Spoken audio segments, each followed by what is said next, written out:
Knockout পর্বের match শুরুর পর কার্যত জমে উঠেছে ফুটবল বিশ্বকাপ। সেই সঙ্গে জমে উঠেছে গোল্ডেন বুটের লড়াই। আর্জেন্টাইন তারকা লিওনেল মেসি ও ফরাসি তারকা কিলিয়ান এমবাপ্পে দুজনই 6টি করে গোল করেছেন। প্রথম ম্যাচে আলজেরিয়ার বিপক্ষে হ্যাটট্রিক করেন মেসি, দ্বিতীয় ম্যাচে অস্ট্রিয়ার বিপক্ষে 2 গোল এবং সর্বশেষ জর্দানের বিপক্ষে 1 গোল করেন আর্জেন্টাইন অধিনায়ক। অন্যদিকে গ্রুপ পর্বের ম্যাচে সেনেগাল ও ইরাকের বিপক্ষে 2টি করে গোল করেন ফরাসি অধিনায়ক এমবাপ্পে।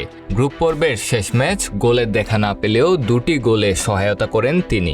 আর শেষ 32 ম্যাচের সুইডেনের বিপক্ষে জোড়া গোল করে মেসিকে ধরে ফেলেন তিনি।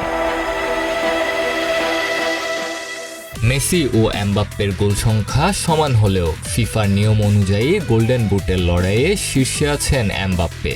ফিফার নিয়ম অনুযায়ী একাধিক খেলোয়াড় সমান গোল করলে প্রথমে বিবেচনায় আসে অ্যাসিস্ট।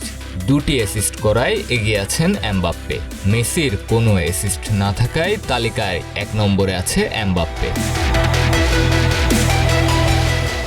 এছাড়া 5টি গোল করে গোল্ডেন বুটের লড়াইয়ে তৃতীয় অবস্থানে আছে নরওয়ের তারকা ফুটবলার আর্লিং হল্যান্ড। 4 গোল দিয়ে চতুর্থ অবস্থানে আছেন ফ্রান্সের উসমান দেমবেলে। তার সাথে রয়েছে 2টি অ্যাসিস্ট।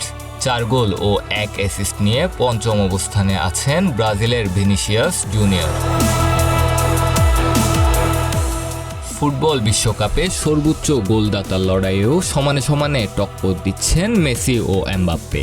মেসি 19 গোল দিয়ে ধরে রেখেছেন শীর্ষ অবস্থান, অন্যদিকে 18 গোল দিয়ে দ্বিতীয় অবস্থানে আছেন এমবাপ্পে।